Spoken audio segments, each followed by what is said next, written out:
Hi guys, welcome to this first lecture of this section. In this lecture, we are going to see what is hacking and what is ethical hacking. So what is hacking? Hacking is gaining access to a computer that you are not supposed to have access is considered as hacking. For example, logging into an email account that is not supposed to have access and gaining access to a remote computer that you are not supposed to have access. Rendering information that you are not supposed to able to read is considered as hacking.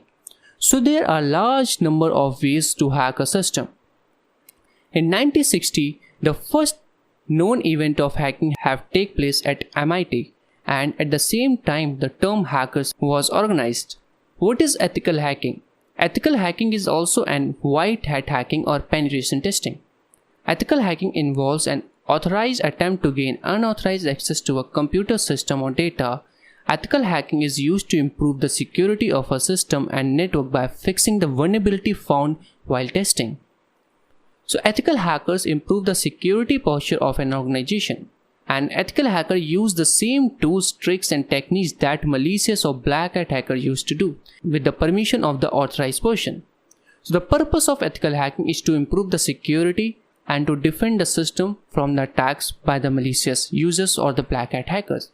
So in the next lecture, we will be seeing that how many types of hacking we have